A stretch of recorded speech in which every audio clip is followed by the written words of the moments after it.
Hello, good morning. I'm Deb Myhoff with Communitas. I'm part of the consultant team for the Oregon Housing Needs Analysis Project, ONA. Welcome back, everyone, to the Needs and Production Technical Advisory Committee. We missed your faces. We were just talking about how it's been a while, and yet it feels like it went by like that. But really glad to have you all back here and very excited for the conversation today and the conversations to come in the next few months here. So just to kick us back, or kick us off and point out the staff and team that are in the room today. So again, I mentioned I'm Deb Myhoff, DLCD team. Why don't you introduce yourselves? I'll start with Mari. Good morning, everyone. Happy Wednesday. My name is Mari Valencia Aguilar. I am a housing planner here, supporting this work group. Happy to see you all again. Thank you, Celestina. Morning, Celestina Teva, she and they pronouns, also housing planner here at DLCD. And I'll just echo once more, very excited to get back into the swing of things with you all. Thank you. Great. Ingrid. Good morning, everyone. Ingrid Cordell, Advisory Committee Coordinator and Admin Support for this group. Thank you, Ingrid. And just a reminder for TAC members, if you're having any sort of technical issues along the way, send a message to Ingrid and she'll try to help problem solve. And then Thea, please. Hi, everybody. Thea Croman, also a housing planner with Mari and Celestina, and interloping from the housing acceleration work to ensure that we're connecting all the dots. Nice to be here with you. We're really glad you're here, Thea. Thank you. And Alan, I'll point you out as commissioner and our one of our fair housing experts. Good morning, all. Thanks, Deb. Yeah, I'm Alan Lazo with use he, him pronouns. I'm a commissioner with the Land Conservation and Development Commission and the former executive director at the Fair Housing Council of Oregon. Great. Thanks so much, Alan.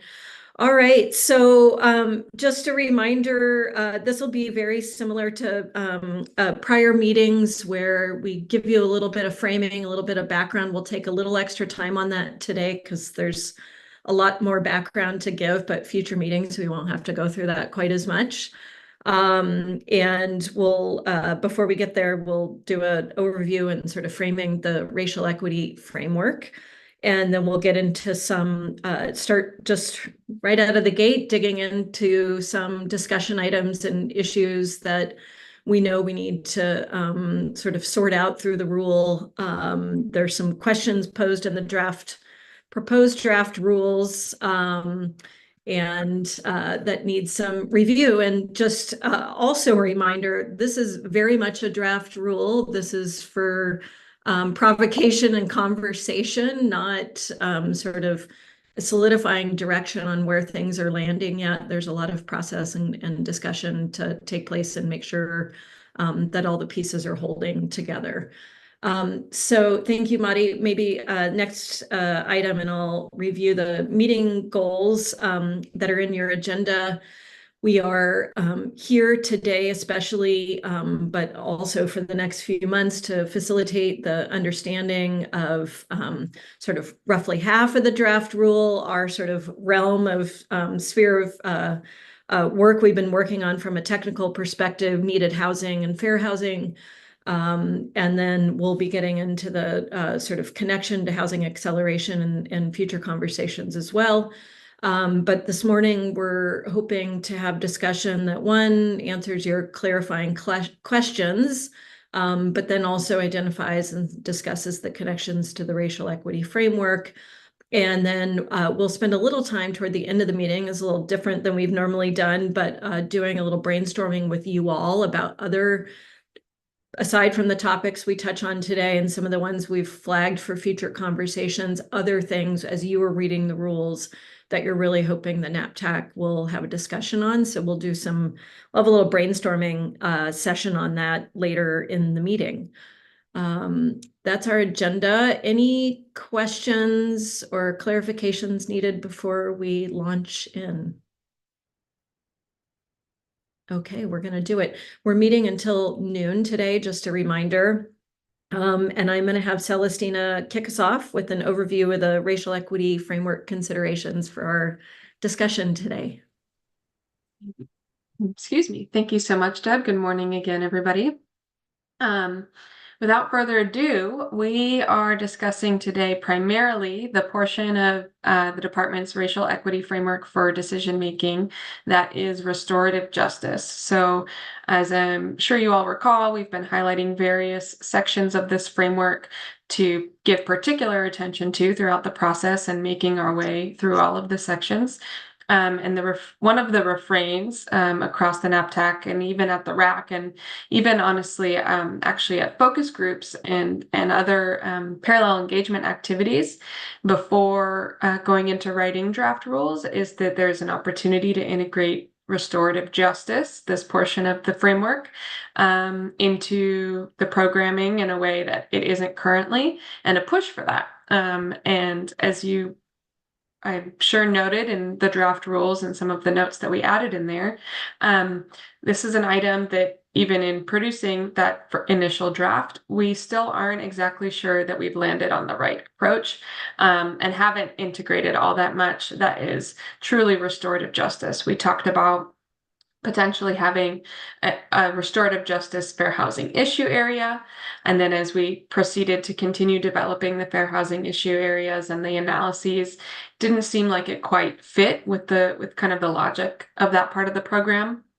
And then as we've started to really dig into what restorative justice means, we're kind of highlighting some even further considerations of what the charge would be if we were to integrate restorative justice, as well as maybe some other considerations and other pathways. So thank you, Mari. Perfect.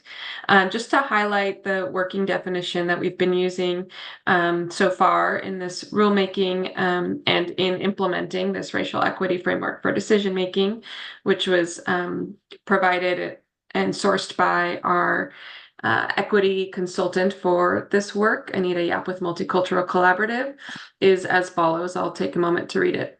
Restorative justice works by bringing together impacted people to figure out an appropriate way to deal with the consequences of an infraction and its implications for all interested parties. The goal is to restore a healthy community by ensuring that the offender takes responsibility, that interested parties determine a proper way to make amends, and that the victim's needs are addressed. Shannon and I will kind of do some of this definition work, but I see your hand and I think we can take a clarifying question before moving on. This is a discussion item later in the agenda, but so if it's clarification, then we'll come to you. So one of the tenets really, as restorative justice is commonly used and applied, is really oriented to the folks who've been harmed, defining the restoration action to attempt to bring justice to the circumstance. And what we wanted to highlight and really pull forward today, and as we iterate these rules, is that currently the program, we need to acknowledge, is not designed for that. The program currently does not offer the decision-making power for the local government policies and practices to community members themselves, particularly those who've been harmed. And in some preliminary discussions internally and with consultants and even some interested parties, it doesn't seem that the program is really able to do that, at least at this time. And so we have some questions for you all and your thoughts about what can we do? And one of the things that has been offered is the idea of reparative justice. And that is more oriented to making the changes in the systems that have created harms and systems and processes, rather than focusing on necessarily some sort of particular restorative action that repairs a particular harm that is informed by the person who was harmed. So I know we're spending a few minutes talking about this, but to cue it up before we even get into the conversation, but we really want to make sure that we're being mindful about what we are or are not doing, the terms that we are and are not using, and being accurate and living up to what it is that we are speaking to, both in the rules themselves and in the way that we're discussing them and speaking to the framework. So with that, I will pause to see if Shannon, you had more of like a clarifying question about how we're framing this conversation up. I think I can wait till the discussion. Thank you.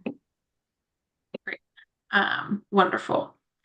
So let me see if there's anything else I want to add there, but I think that's kind of the gist of some of the ideas that we've brought to the table, to potentially pivot away from true restorative justice, in terms of being accountable to the fact that we probably can't, and looking for what we can do. And so we'll be curious to hear your thoughts in that portion of the agenda and discussion in a little bit.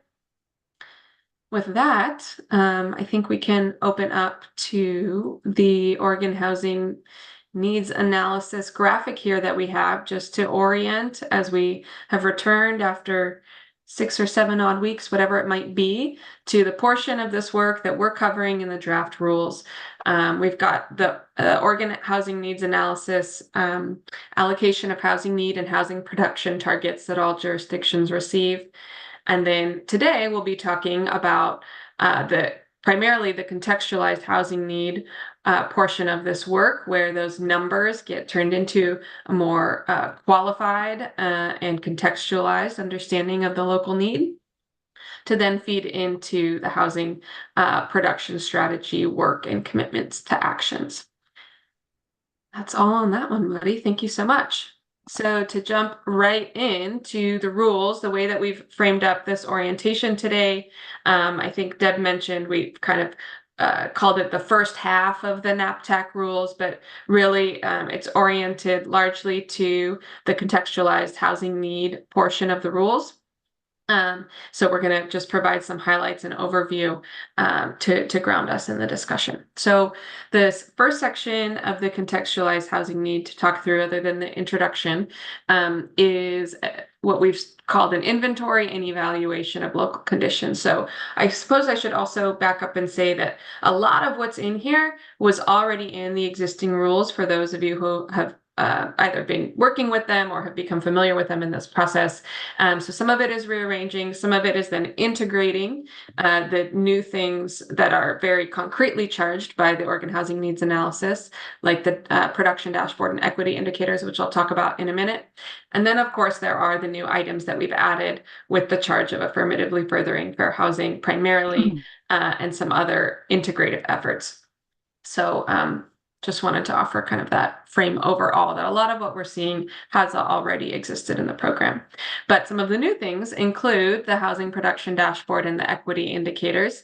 So integrating those items here means that local governments will be taking their inventory of local conditions and in getting all the data kind of lined up for the fair housing issue analysis that comes next. The housing production dashboard and equity indicators have to be part of that data review. Additionally, we have the data points that are already noted in rule as they're available. We have community engagement, which we'll talk about a little bit more in a moment. Any actions or lessons learned from what the jurisdiction has already adopted or been working on. And then one item that we spent a decent amount of time here in the NAPTAC discussing is adding an item here about an analysis for historical discriminatory housing policy or actions, including a mapped analysis of that. And so that's trying to get from kind of the historical understanding to that place-based, location-based mapped analysis that can then be used to look at the locational considerations later in the program. Next slide, please.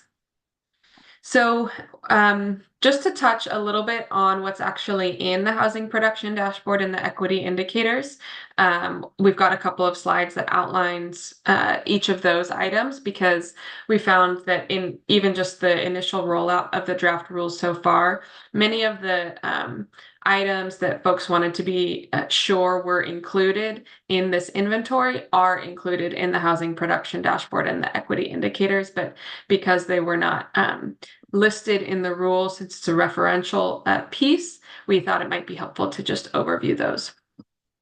So the housing production dashboard is more, as it is titled, about those production numbers,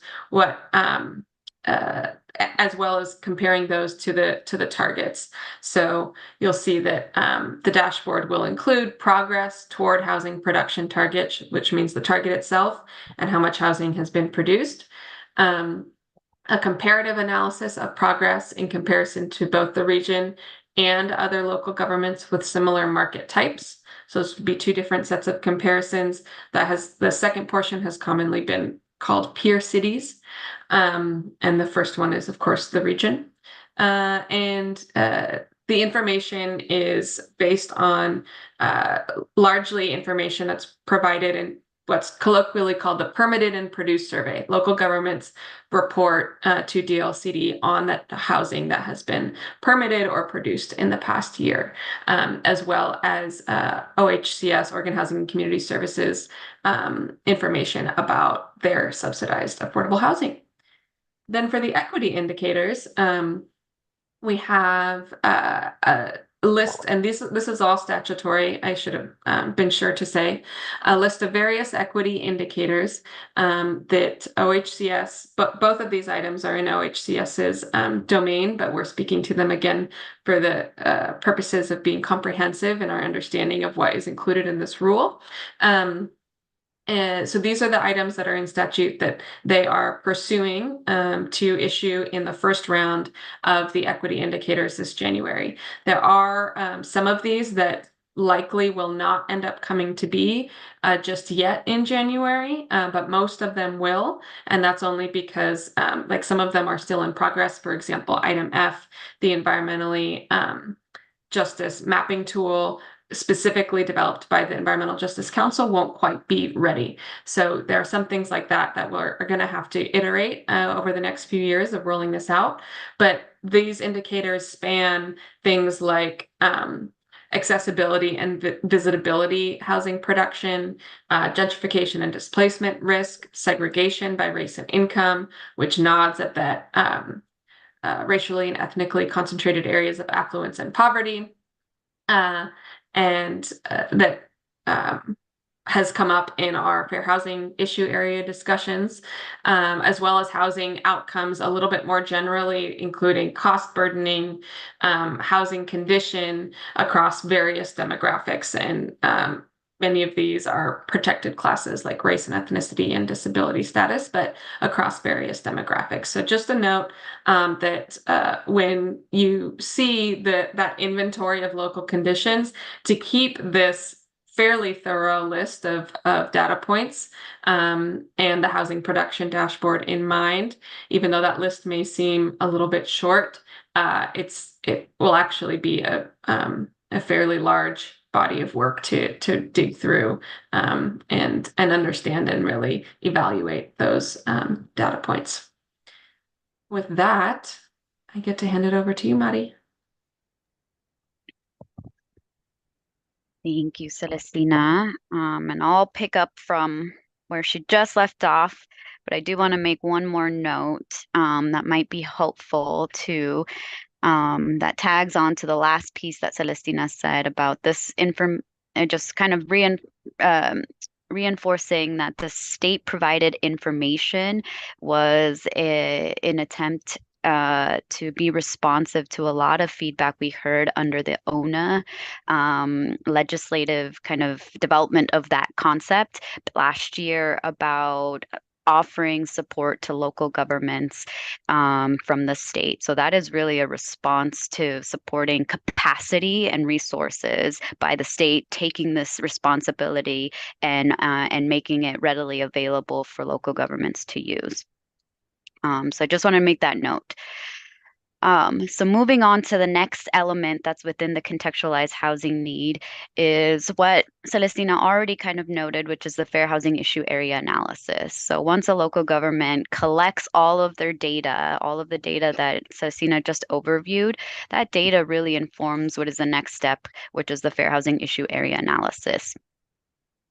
This fair housing issue area analysis was an important element that we discussed back in May. So you all, if this seems familiar, that's exactly the work that we were working on over the last few months before we took the break in June.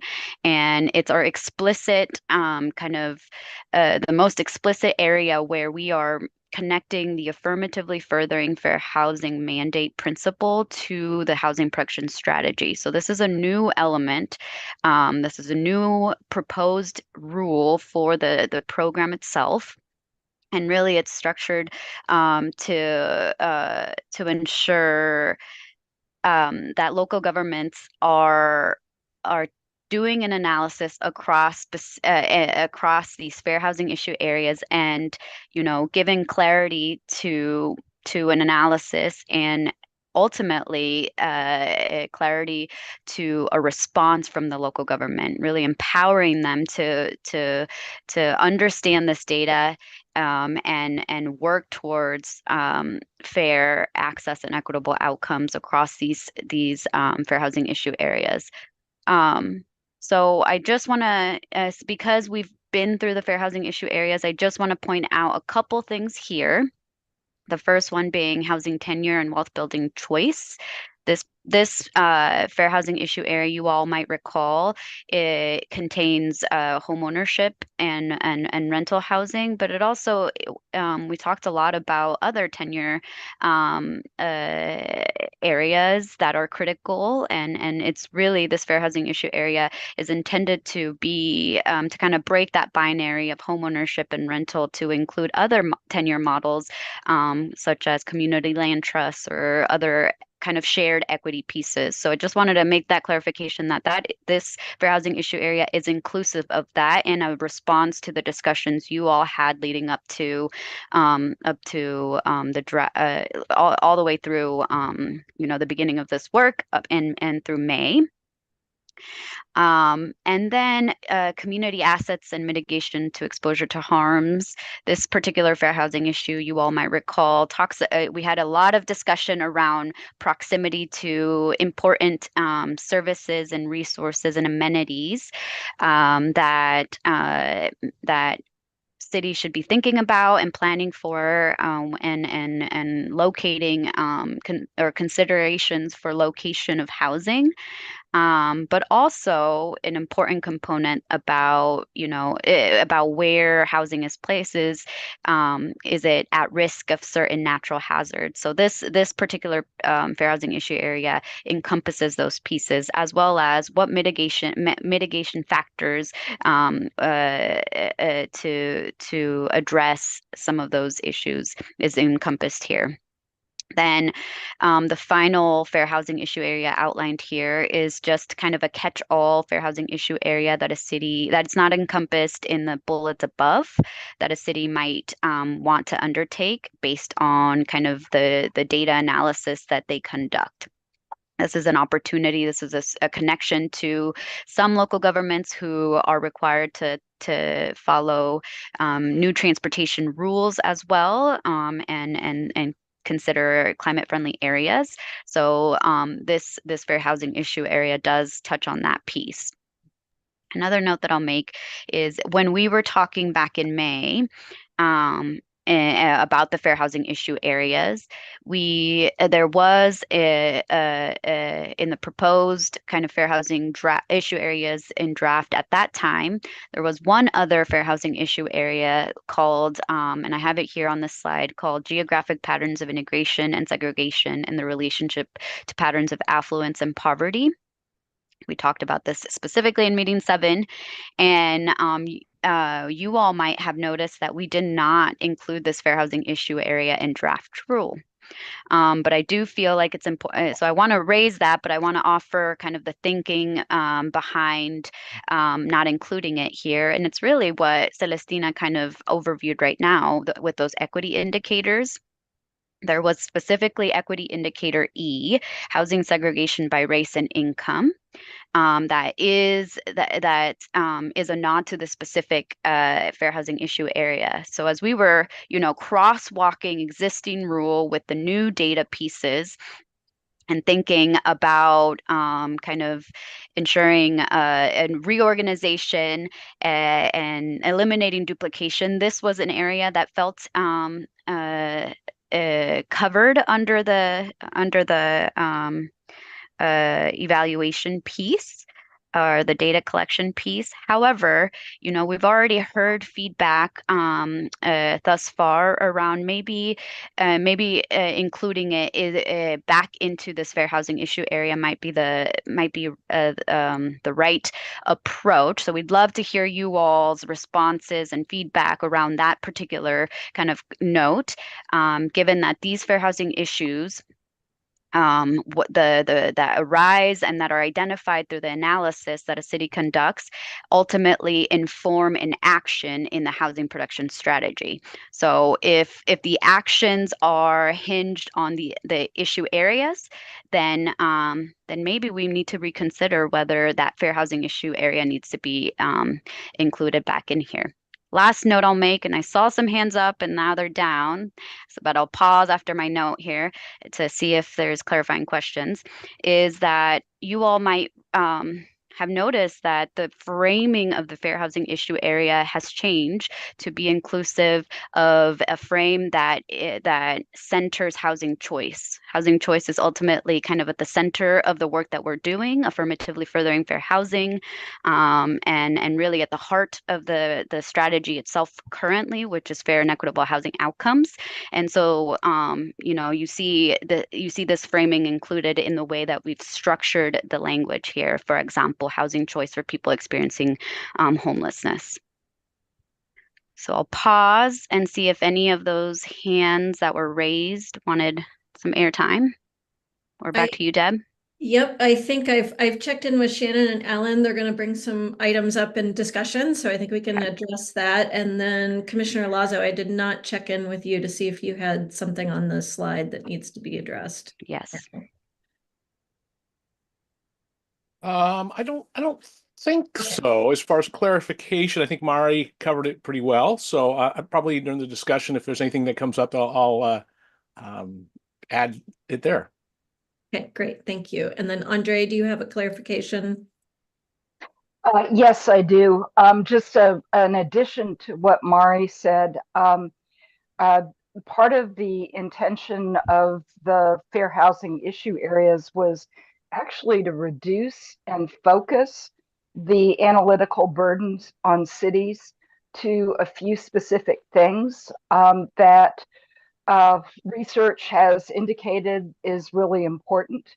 And so while it's more than what cities have been asked to do in the past, it's a lot less than what it could be. And in particular, when we were thinking about these fair housing issue areas, we were particularly concerned about small cities between 25 and 50,000 in population, because generally they do not, unless they're a part of a county or a bigger consortium, they do not have their own HUD mandated consolidated plan, analysis of impediments, assessment of fair housing plan, equity plan, whatever you want to call it, because it's been called over all those things over time.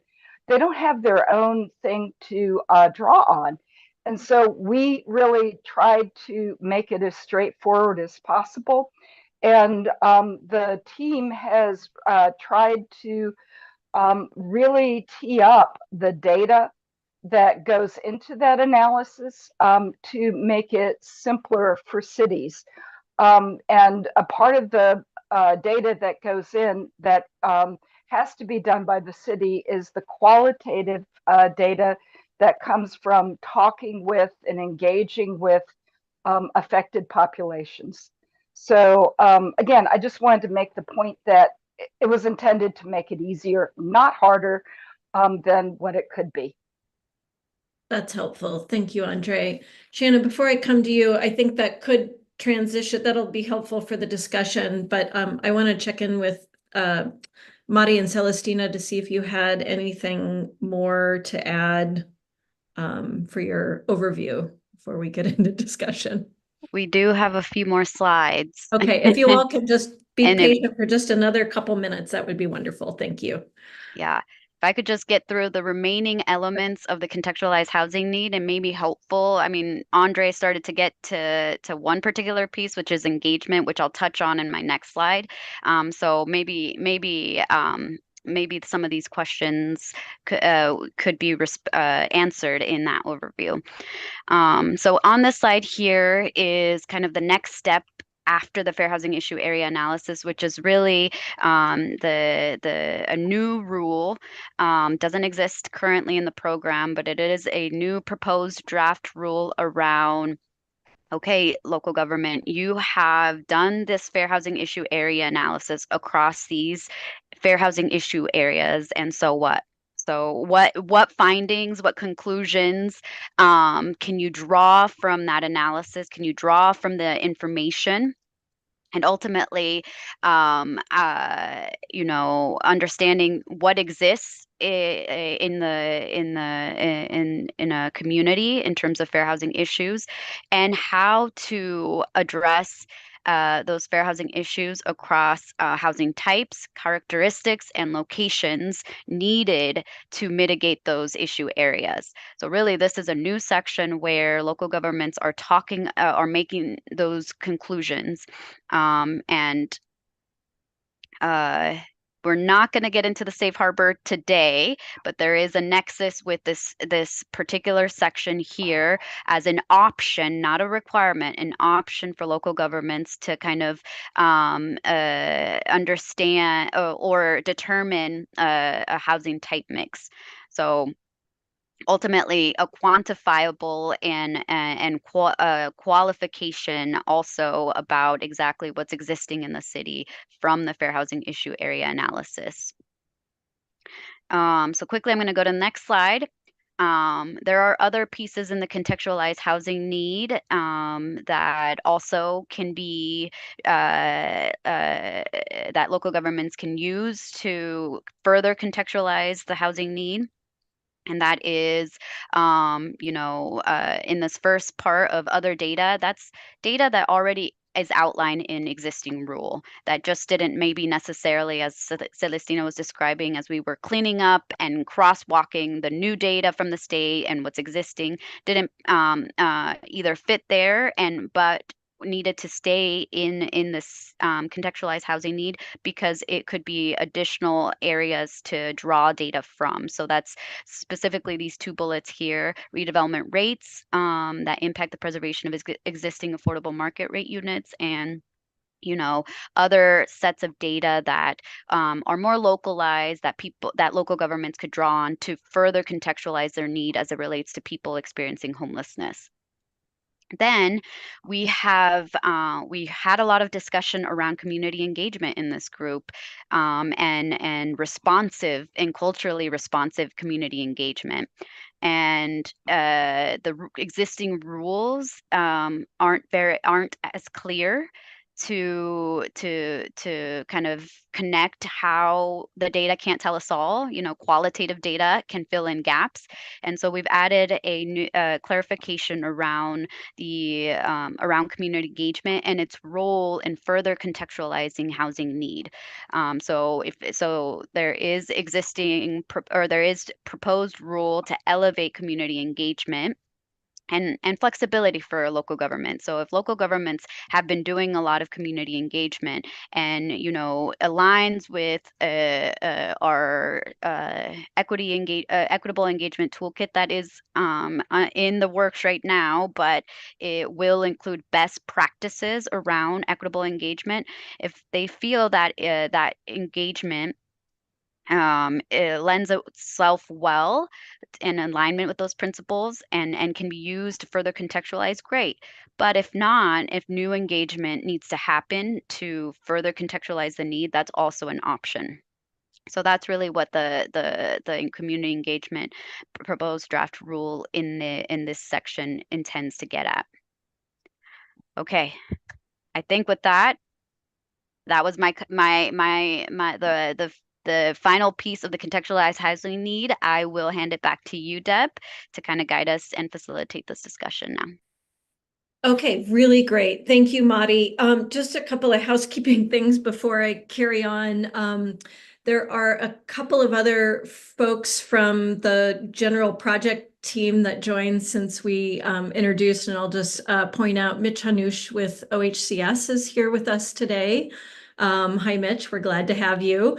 And then also, as you noticed, Andre Tremblay, one of our fair housing experts, is here today.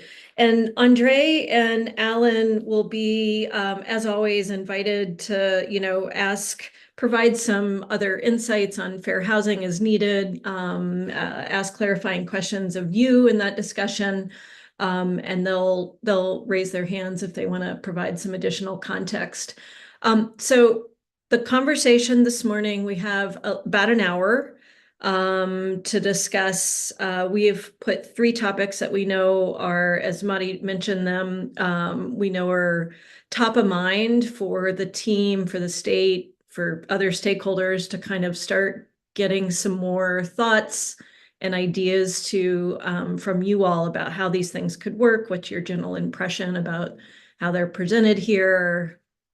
Do you think it's going to work? How could it work better? That sort of real operations and practical concerns. I should have mentioned at the very top, actually, I have one other housekeeping bit, which I'll say in a minute.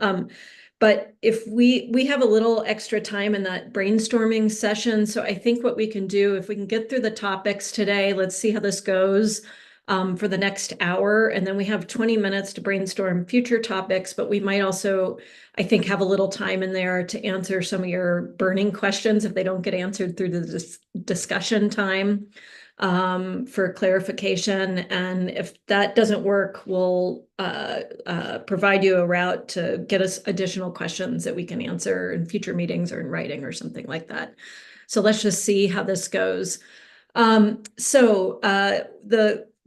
I'd like to break it up sort of 20 minutes-ish each, but if we don't have to spend the full 20 minutes on a topic, let's keep moving, because I know I'm thinking especially that topic of restorative justice probably needs a pretty fruitful discussion with this group to figure out how or if it could work and rule and be operationalized. So with the questions, we're really looking for, what questions do you have about the function and intent of the first draft rule as it's outlined for 1, fair housing issue areas, 2, restorative justice, 3, this kind of combo contextualized housing need approach that the staff are taking. That's what we're looking to talk about today. And then your general reactions to how those items are put together. And some ideas, especially on the restorative justice, as we mentioned, and we'll have those other prompts available as needed. And I might ask you, Madi, to stop sharing and maybe just pop these discussion questions into the chat so we can see one another. I think that would be great. Thank you so much. So why don't we kick it off? Again, let's stick to the topic of fair housing issue areas. And check in on, what's your impression about how they were framed in the rule? Madi pointed out how 1 has been sort of shifted into a data point from the equity indicators taken out of the fair housing issue areas. That's the segregation one. Sorry, that's a shorthand, but I think you know what I mean. And then just other generally, how do you feel about how the fair housing issue areas have been defined and outlined in rule? So please, anyone want to weigh in on fair housing issue areas? I'm going to just skip raising my hand. Oh, I see Mary Kyle there, but let me just jump in if that's okay. Go ahead, Alan. Thank you. So just a couple questions here. So I noticed that there's no explicit focus on older adults, and I know that doesn't always touch on fair housing related issues, but would aging in place as a concept fall under the housing stability, anti-displacement, displacement mitigation kind of arena? Because it's broader than just accessibility of a house. And it feels to me like as our population is aging, as PSU's Pop Center produced a report for ONA, one of the biggest takeaways is that we're aging in an unprecedented and rapid way in our state and at the local level, that there needs to be an understanding that our communities are changing and they're aging, and what are we doing to address this beyond what would just be accessible housing, and thinking about people maintaining social connectivity, maintaining familiarity with place, maintaining comfort and their ability to age in community. And I just, in the absence of anything around older adults, would think perhaps this is an opportunity to think about displacement mitigation, housing stability, as including aging in place. Thank you, Alan. I like thinking about those sort of intersections and how these might sort of play off one another, and then the need for it to be an intersectional approach. Mary Kyle, please go ahead. I think Shannon had her hand raised from Oh, before, so she okay, all right. I think I'm confused about how affirmatively furthering fair housing is supposed to work, and maybe how it's integrated into this, because it seems like it's not really. And I know we're talking about the contextualized housing need. I don't think we're talking yet about how that then translates into housing production strategies. Is that right? We're just talking about the need. So I don't know how we can contextualize housing need and then later do the translation without looking at geographic patterns of integration and segregation as part of affirmatively furthering fair housing. And it seems to me it's not that difficult. Where are the areas of a neighborhood that are primarily higher income, primarily white, primarily homeownership and detached single family housing? There's ways that this can be done. And I don't know how we talk about affirmatively furthering fair housing without looking at geographic patterns. That also, to me, lends itself to safe harbors for location, which in a previous memo, in a previous meeting, I can't remember which act that came up in, but was found to be not capable of a safe harbor. And I don't understand that at all. But in any event, maybe I'm really dense on this, but throughout the presentation, throughout reading the rules we were, assigned to focus on, I kept making that note. So, Okay. Thanks. It would be helpful to clarify, and then Shannon, it sounds like you want to speak on a similar topic, that equity indicator E, and I'll post the language in the chat, is housing segregation by race and income. So with the data that will be provided in that equity indicator, there will be mapped information about housing segregation and concentration by race and income for each of the jurisdictions. How does why that footnote on the slide that says geographic patterns of integration and segregation and the relationship to patterns of affluence and poverty discussed are not currently in the draft rule? That's where there's just a real disconnect that there's a lot here. It's dense. Maybe I'm just missing it and it's here, but I don't understand that. Yeah, if I can jump in. So my note there, as I was overviewing the fair housing issue areas, was to note that in NAPTAC meeting 7, we did in the draft fair housing issue areas that we discussed in that at the beginning of May, included a fair housing issue area that spoke to the geographic patterns of segregation, and so recast and recaps. And because of what Celestina just described, right, we're getting this data from the equity indicators. This data would ultimately inform a local government on essentially issues that relate to that, to patterns of segregation. It felt like maybe it was redundant. However, I think, but we have heard the feedback you're bringing forward, Mary Kyle, from other sources about maybe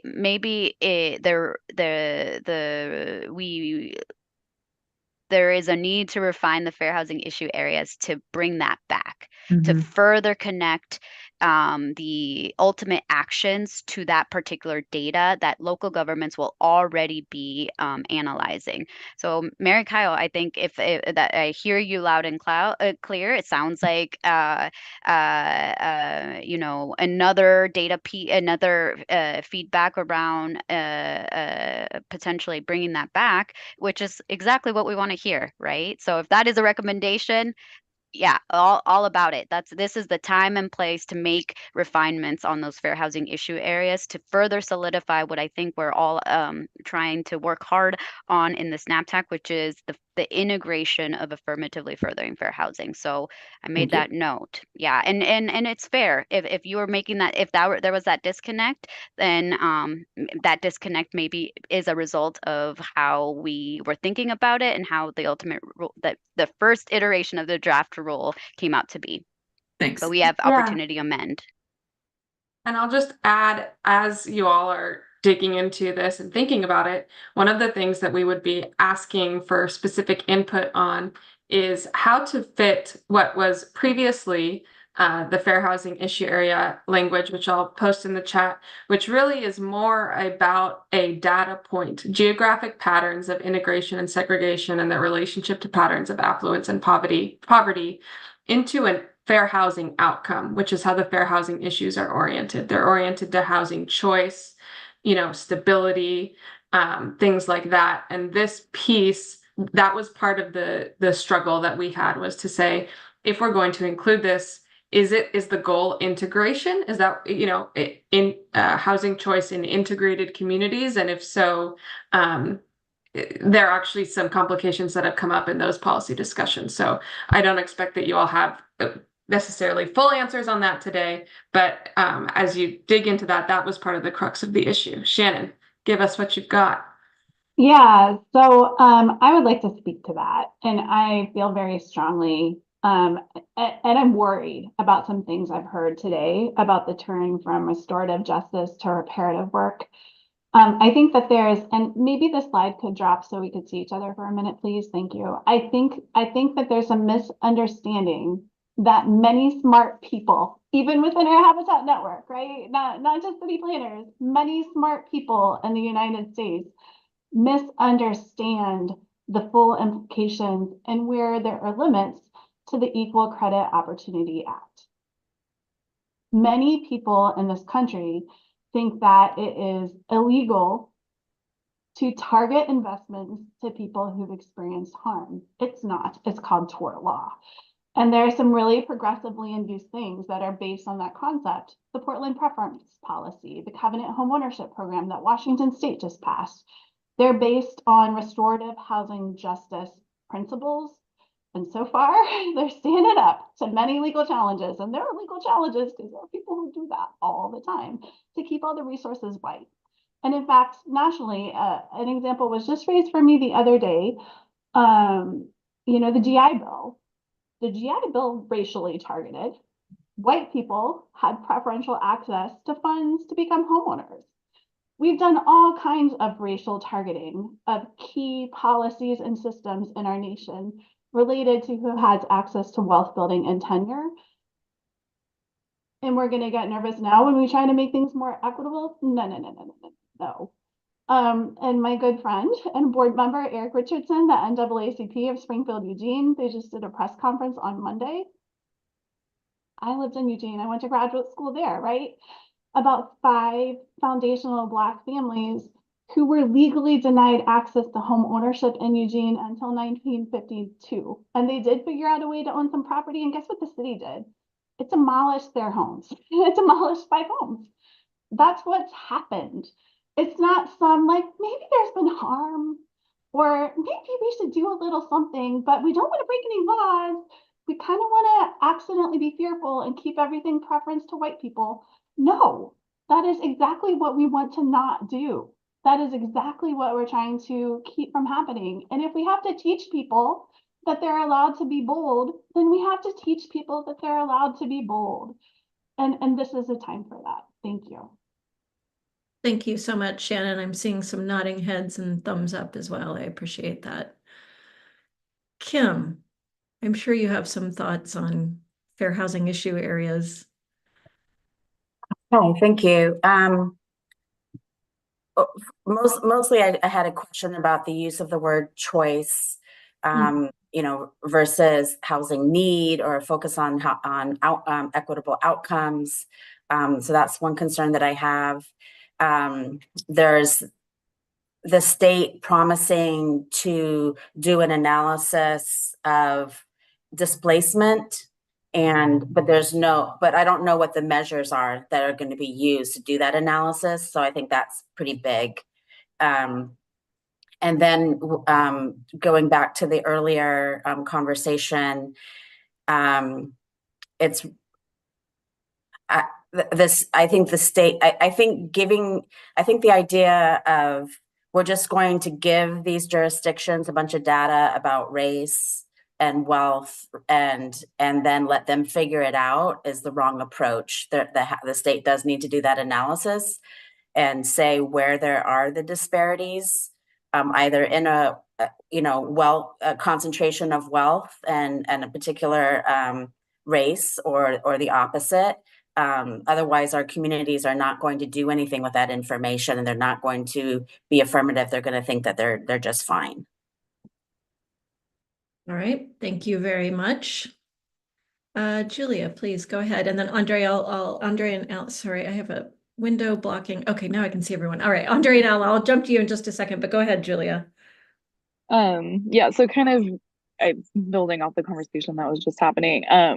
I guess I just want to make sure I am crystal clear on the difference of kind of having the geographic segregation live in equity indicators versus in the affirmatively furthering fair housing. And I think I'm getting it, but can you just like really simple language explain what happens if we put it in the affirmatively furthering fair housing section versus in the equity indicators solely? Yeah, I'll give it a go. Maddie, you fill in as well. So, and I'll try and pick up some clarifications maybe along the way as well. So the equity indicator, housing segregation by race and income, will show the concentrations and segregations within a community. So Kim, I wanted to state that in terms of your use of the word analysis, we're getting a little bit in the not in the weeds, but very detailed on what exactly you would want to see. But the idea that it will be showing segregation by race and income, it will be part of that dashboard. So if you see that information, then when you are looking with that information and all sorts of other information, including your community engagement, other knowledge you have about historical harms in your community, other data points in the equity indicators, then you would go to your fair housing issue areas. And you would say, well, based on all this information about what is occurring in my city, does it look like there is an issue related to housing outcomes, or I'm sorry, related to, fair housing, fair access to and equitable outcomes for housing choice for people experiencing homelessness, or for people with disabilities, or community fair access to and equitable outcomes for community assets and mitigation of exposure to harms. And so usually when you see patterns of segregation by race and income, or oftentimes we also see disparities in fair access to community assets and mitigation of exposure to harms, or we see disparities in access to housing tenure and wealth building choice. So, but the fair housing issue part is like how it's actually manifesting as a problem in any of these ways. And in many cases, like I'm kind of illustrating, you might see that in even multiple of the fair housing issue areas. So if we were to have a fair housing issue area dedicated to segregation, we would, again, kind of back to that earlier comment, need to make some sort of policy assertion of exactly what the issue is the segregation itself, just the prevalence of the segregation, a fair housing issue? And if so, then maybe the policy point there is that integration is the goal. And I want to clarify here, Shannon, that the potential policy concern with that I was raising actually wasn't about the legal affirmative kind of approach to affirmatively furthering fair housing. It was actually that when we look at some data, particularly in Portland, that some of the concentrations, if we took a harsh policy standpoint of integration, might disrupt existing thriving communities that are concentrated, particularly sometimes of people of color. Yeah, So if I may, I haven't heard anyone make a case for like homogeneous distribution of different social groups, like as the Right. desired outcome. I haven't actually heard that in this space. Right, exactly. So that's that issue where we would need to define a outcome related to integration and segregation in order to have it as a fair housing issue area. Otherwise, the fair housing issue area format is oriented to, we want housing choice for people with disabilities. So we've posited that if we were to take the policy approach to saying integration, if the issue then, and if not, then we're opening it up and asking what would that policy item be? Please. I think there's better language. We have identified systemic denial of access to housing wealth building in our community. Systemic economic access denial is the issue, not a lack of integration. That there has been deliberate lines drawn around who gets to have economic benefit in our housing systems. Like that's the policy issue area. Yeah, and that's the first one that's listed, housing tenure and wealth building choice. Celestina, I'm going to just sort of draw it at a close here. I want to get some thoughts from Alan and Andre. I think just sort of tell you where I'm thinking, where my headspace is with facilitation. There's clearly need for clarification. If you bring up questions around clarification, let's get those on the table. Staff are providing some thoughts on what their intent was. I'm hearing maybe in some areas their intent isn't translated into the rules fully or in a way that's comfortable, but let's talk about those and put those on the table. And I'm okay if the fair housing issue areas and the restorative justice conversations are sort of blending, because I think they are a little bit here, and I'll manage to that. So just so you know that. But Andre or Alan, I'll let you all sort of interject some thoughts around fair housing. I'll jump in a couple of quick things. First of all, to get back to Mary Kyle, heard 3 embedded questions. I think the staff, I think we've addressed as a team one of them. I wanted to address the second one that I think I heard. I'm not sure. You can tell me if I'm wrong. Which is, what about taking action?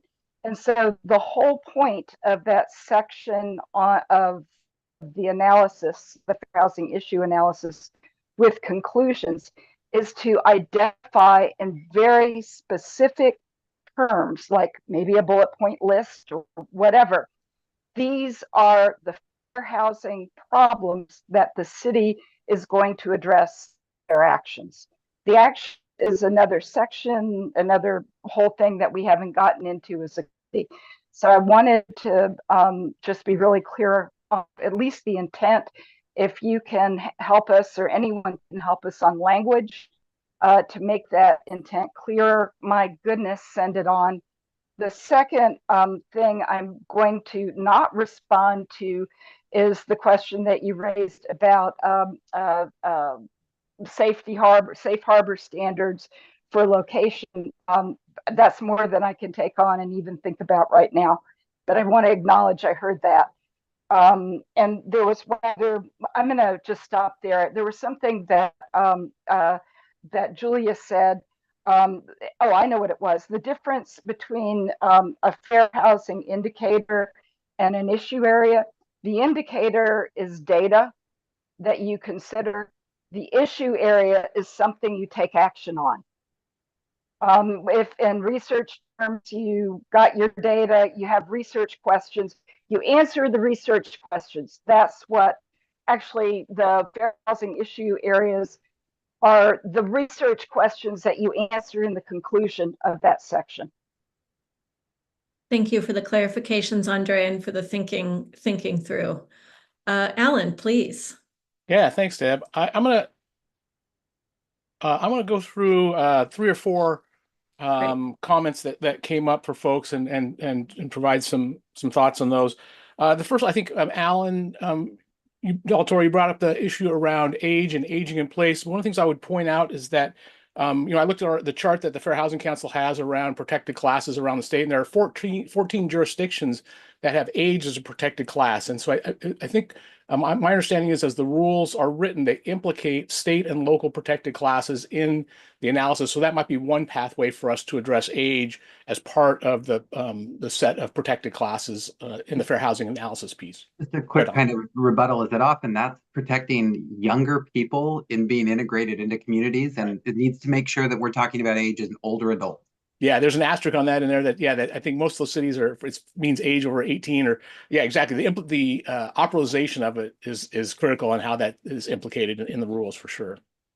The second one is Kim. I appreciate Kim McCarty bringing up the terminology around choice, and I think we should make sure that we are being specific and hold ourselves to being specific about the way we use that term in the fair housing context particularly. And there actually is a definition in the definition section that is a definition for fair housing choice. And I think notably, one of the things it doesn't focus on is affordability. We know that if we were to go out and ask folks about choice of where they could live, that affordability is going to be the big issue. But the fair housing focus is really around choice based on the lack of discrimination, the opportunity to live in areas without that, not necessarily the opportunity to live somewhere based on affordability. So there's a real different focus for me when we talk about choice and fair housing, and that's really what it's focused on. And that's why this thing is also a 3-legged stool, right? That is production, affordability, and choice. So our work is really focused on the choice piece that is not so much about available housing or affordability, but really those other factors that might deny somebody the opportunity to choose where they would like to live. The fourth piece is I'll bring together the restorative justice and then also the fair housing issue areas. I think I appreciate the passion around restorative justice. I feel the same way about it. I think what the team is asking about really is not so much about whether or not the intention is there. The intention is clearly stated in the framework from the commission. What the question is around is, how do we actually operationalize that? And how would the rules go far enough? Because I think it would need to go pretty far to actually operationalize it. One of the ways I would think about a change in restorative justice, for instance, in the way the rules work is, somewhere in the contextualized housing needs analysis, you'd have the identification of historical harm. In the engagement piece, you would engage whatever impacted community you have identified. And then the third piece of it to me would be empowerment. How would we actually empower those impacted communities to be part of the decision-making process? And that's what we don't see in the rules, from my opinion, right? And that's what we would need to operationalize to actually implement restorative justice processes, from my understanding. So I think that's the question before us. If we want to be intentional about the concept of restorative justice, then how would we actually operationalize it across the rules? And then finally, the piece when in the initial fair housing issues analysis, the same thing. I think when we talk about the outcomes for racial segregation or racial integration, it goes back to that choice piece, right? So it's not necessarily, is our community 50% white and 50% people of color? It's, do people have true choice in where they live in a community? And so that may be how that outcome is framed around that data point, because the data point is going to be just a data point. It's going to be, one of those metrics, but and what it should tell us is how far away we are from that goal, right? But the metric is very different from the potential goal because it would be very hard to measure choice in a metric. All we can measure is what we see on the ground. So anyway, I'm going to leave all those pieces out there. And again, really the operationalization restorative justice piece, I think is a big question. Thanks, Deb. Thank you. Good enlightenment. So I will, just a reminder, I'll put on the floor here for us to discuss fair housing and/or restorative justice in this bit of conversation. Impressions, if you have more questions, you're trying to understand sort of what the rule is intended to do or how it's written, please speak up, or ideas for making it better. So I will go to Garland next. Thank you, Garland, for your patience. Of course. I have 3 comments. The first is on data equity and, so the big picture, how much of the work that this memo seeks to assign to cities could instead be performed for them and provided to them by the state, such as by the dashboard, to ensure that equal methodologies are used statewide and to prevent gaming of the analyses by local jurisdictions. Local jurisdictions would still need to reference the data and analysis, but wouldn't need to perform complicated spatial analyses in-house. So that's just a suggestion to try and level the playing field. I know we're already going that direction in the dashboard. I just want to emphasize as much capability as possible can be front loaded on the dashboard. The more every city will thank the state for removing the burden of having to do that work from the localities. Second set of comments on geographic safe harbor. I understand that staff didn't want to propose a geographic safe harbor or couldn't figure out how to do so in a way that complied with statute. I'm not unclear which. So I want to make some proposals and just kind of get this discussion started. Maybe we wind up not agreeing on geographic safe harbor, but we haven't even talked about what that might look like as a group yet. So I just want to throw something out for people to react to.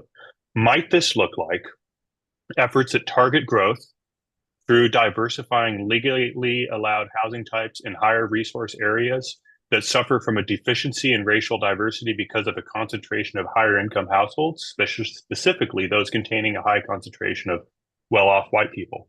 This specifically should not look like attempting to break up concentrations of people of color, however. Second side of that coin is, might it look like targeting investments in sidewalks, tree planting, parks, and rezoning to legalize entrepreneurship and small-scale commercial activities in lower resource areas that are experiencing a high concentration of lower income households? This would need to involve empowerment and engagement to work with these communities on scoping, however. So the safe harbor might look like identifying these communities areas spatially and dedicating a sufficient order of magnitude of resources for this effort. And then finally, the third area of comments is on reparative justice, on housing, tenure, and wealth building choice. The situation we find ourselves in was caused by actions at the local and at the federal level. At the local level, cities did perpetuate past harm through urban renewal and bulldozing of neighborhoods and buildings owned by people of color. This opens up the need for cities to take positive action to expend resources to repair these past harms. Right, so that there is room for restorative justice in Eugene and Portland, other places that have taken active measures in the past to try to repair the damage that they were responsible for inflicting. However, some of this problem is caused by the feds. At the federal level, unequal access to financing was promoted through the GI Bill and other measures, making them available only to white families. So there's a fair question as to whether anybody but the federal government can take the necessary actions to repair these past harms, correct? So I just wanted to lay those out there, three different things. And in particular, I think we should talk about what local jurisdictions can do to take active measures to repair past harm, and then talk about geographic safe harbor and what that might look like. I'm curious to hear other folks' ideas of what that might look like and also reactions to what I proposed. Thanks, Garland. And just a reminder, or if you didn't catch it, we will absolutely be talking about safe harbor, including potential location safe harbors next week on the 31st. So you've given us some additional ideas to contemplate, and staff will be sending you a sort of framing memo about that and things we've thought about and where we are currently. Mari, did you have something more to add? Yep. You got to my first point, Sorry. which is good.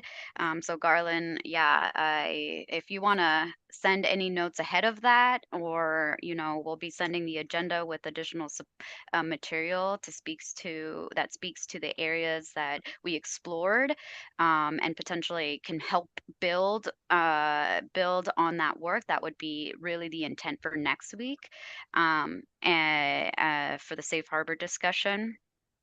And you know,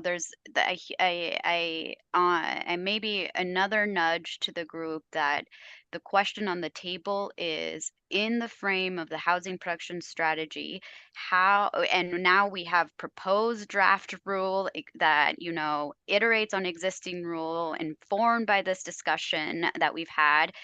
If we all understand the definition of restorative justice, how does that present itself, or how does it manifest in the program itself? So I don't think that I think we're all in agreement that we would love to do that. That is the question on the table. It's just staff understanding the true definition of restorative justice as outlined in the commission's framework that the agency has adopted. How do we get there? So maybe I would love to hear recommendations specifically around that, because it sounds like the collective group is really aiming towards that, as we are. However, given that this localized housing production strategy work ultimately is led by local government, how do we set them up for that, I guess? And that's what we really want to hear. So if you have ideas, if you have recommendations, send them in, or, you know, let's hear and have that discussion here. That's really going to be helpful in the refinement phase for us. So thank you. Yeah, and want to just sort of thank you for that, and circle back to Alan's sort of question about how the rules could or should operationalize restorative justice or reparative justice, and sort of acknowledge how that could result in a very, very detailed rule, and probably does need to result in a very detailed rule. And so want to check in with you all on how you feel about that as well. I'm going to keep us moving here. Nathan, please go ahead, and thank you for your patience. Yeah, about 90% of what I wanted to say got said in the interim, and probably better than I can say it. But I was just what I wanted to just underscore was the issue that Alan mentioned about operationalizing a lot of this, and honestly, the things that Garland said really struck me as pretty sensible. You know, we have different kinds of jurisdictions. I always think concretely of jurisdictions I know about in Washington County, which includes smaller and medium-sized cities.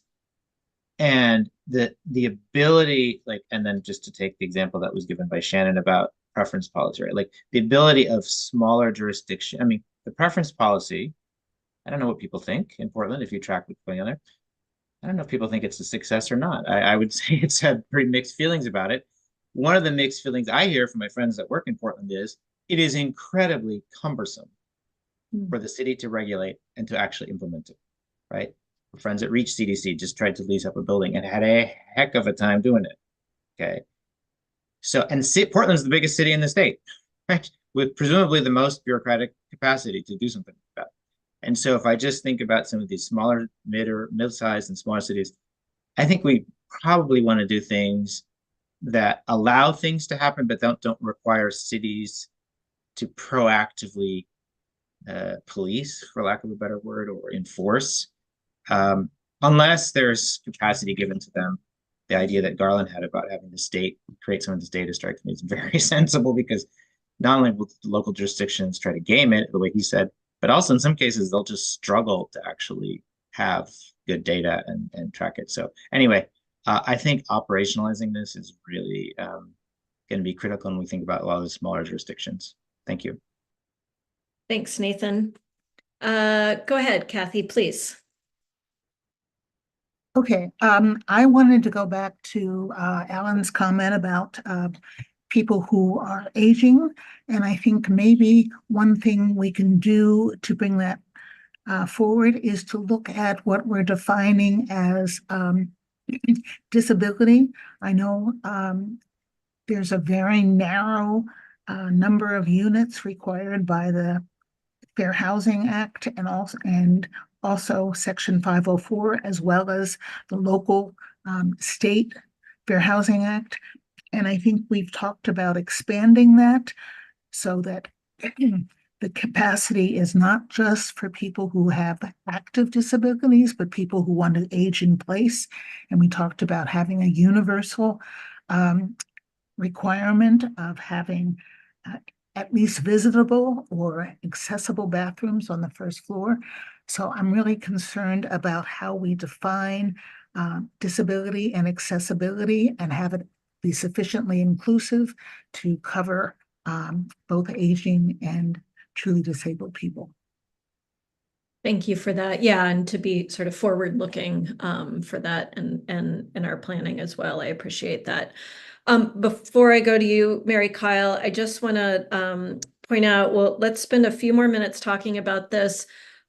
Jurisdictions in the room, it would be really great if you're so inclined to hear some of your thoughts about this. There's been folks raising some ideas about additional analysis cities might do, and also questions about sort of how that might play out. And I think we'd really like to hear some of your practical experiences or understanding or concerns about how the contextualized housing need and analysis is being framed up around fair housing, and where you think maybe it's going to be a struggle for you or where you think it might solve some of your problems. So, but I'm going to go to Mary Kyle and Shannon, and then if any of our jurisdictions want to weigh in, I would love that. Go ahead, Mary Kyle. So I think one of the areas in the draft rules that tripped me up initially, or maybe continue because I'm really trying to get through this, was the top of page 9 in the subpart or subsection 0-100. That first part that's like the pros describing the contextualized housing need. And that is where I saw an absence of affirmatively furthering fair housing language. If I'm following what Celestina's described, I hope it's embedded in the subsections following it that refer to the that refer to the equity indicators. Mm-hmm. But I don't see it in that kind of preamble section that I think sets the tone. So that's just one place. But I also see an actual problem in that language. In addition to what's absent, it talks about incorporating quantitative and qualitative information that describes current and future housing needs in the context of population and market trends. That context of population and market trends seems very narrow to me. As I understand it, cities will get an allocation for a 20-year housing need of total housing and at income levels, but they are doing their housing production strategies on a 6 or 8 year cycle, right? So I don't know what's meant by market trends, because that's generally 2 to 5 years, maybe. It's not, and it has a role, but it seems to have a higher role in the way it's stated here than it should. So, for example, getting to Garland's, one of Garland's suggestions is highly income segregated, highly home ownership neighborhoods should have the opportunity to have a more diverse type of housing. That might not be something that's going to show up as viable in a market trend, current market trends, whatever that means. But we, as I have learned from affordable housing providers, and they can correct me, that to qualify for various types of affordable housing subsidies, you really, and to be able to put something on the ground on a parcel today, you really need about 40 units per acre.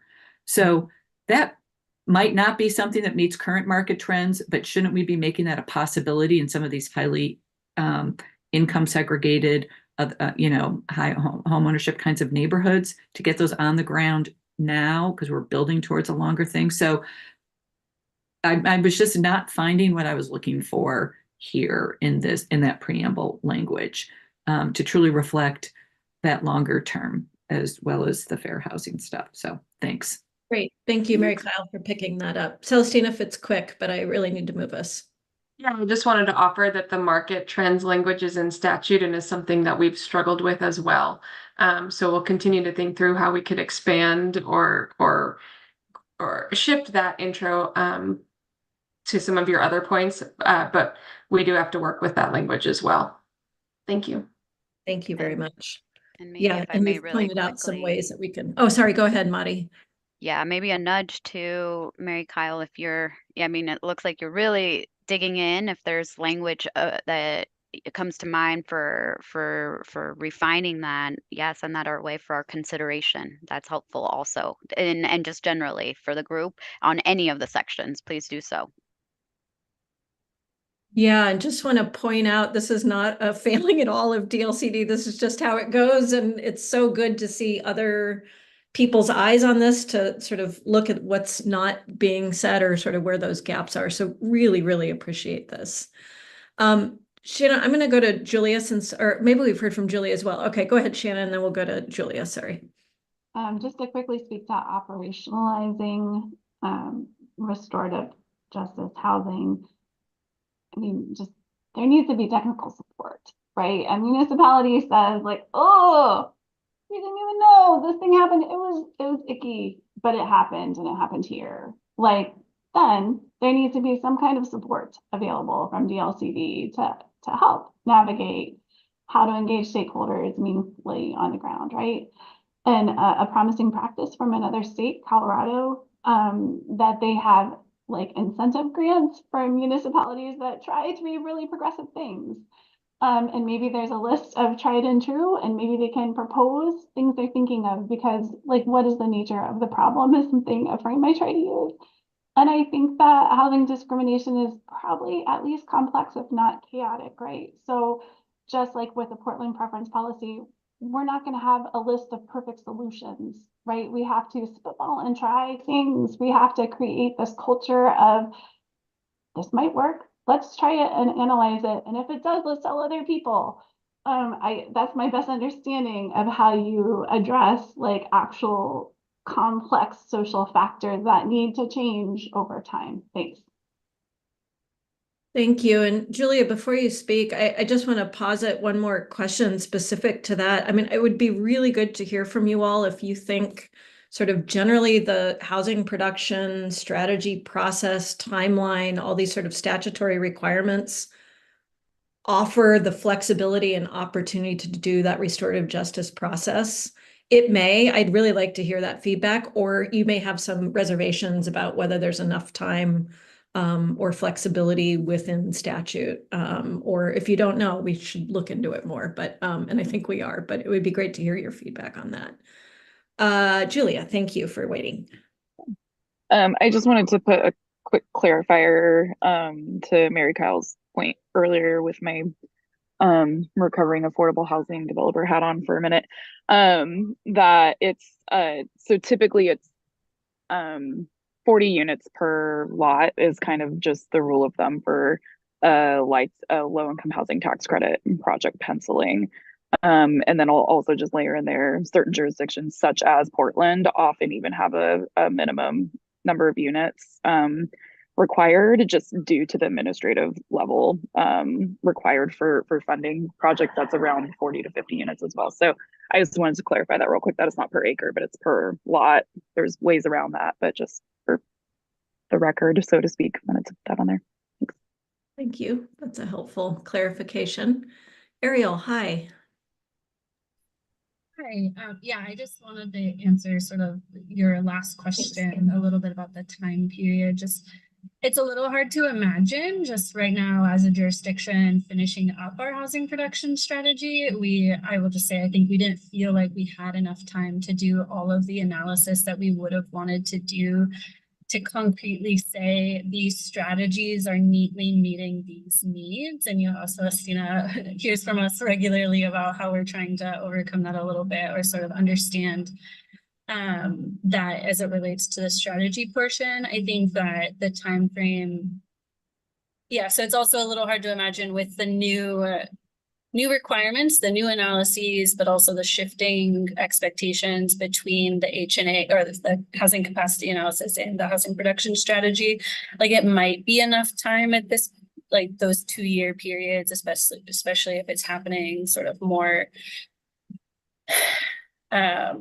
simultaneously, looking at the contextual need, that it might help in that regard.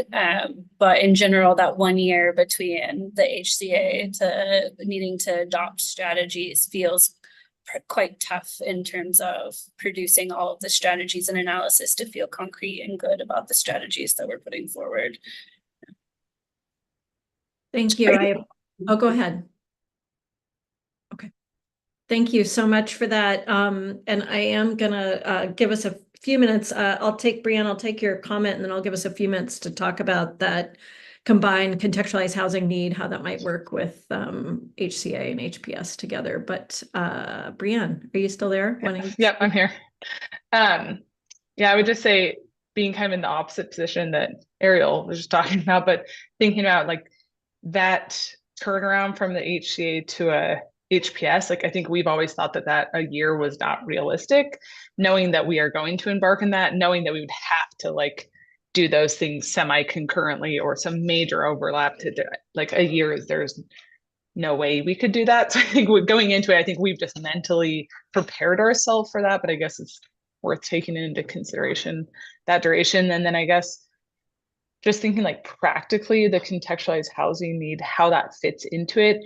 I guess maybe I'm just not understanding this fully and I'm really trying to, but I don't know that I fully understand what is the contextualized housing needs analysis. Is it something we adopt? Is it something that's part of your housing capacity analysis? Like practically speaking, is it a report? Is it acknowledged? I don't know that I've really fully understand that, and maybe I'm missing something, but in trying to read it, if you handed this to me today to have to figure out, I think I would really struggle with like, is this just an analysis? Is this just a report? I don't know. I don't know how it like fits into the whole. And based on this conversation, maybe I'm now understanding, okay, it's kind of you're looking at the contextualized housing need, then you're going to look at your capacity, and then you're going to do the production, and those are maybe three separate things, but that isn't necessarily clear to me.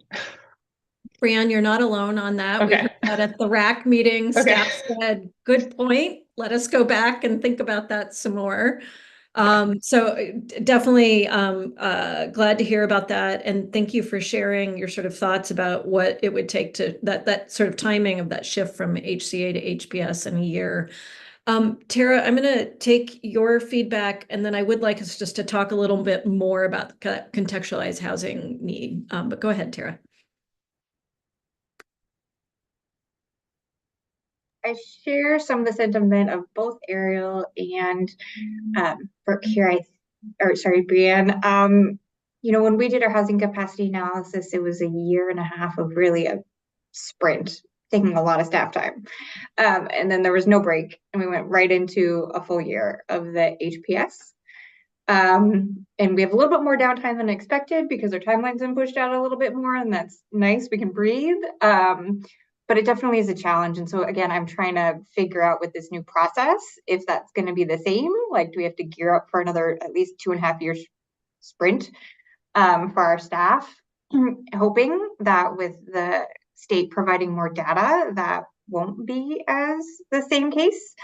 But I'm not sure. And then also trying to figure out like, okay, are there ways that we do community engagement where it's more like consistent and ongoing instead of like a big push every 6 years, right? Where it's like more of that like consistent trust building that we use when we write our reports, and that goes into our HCHPS, as opposed to a push every time we have to do this, because that would help us, I think, too, capacity wise.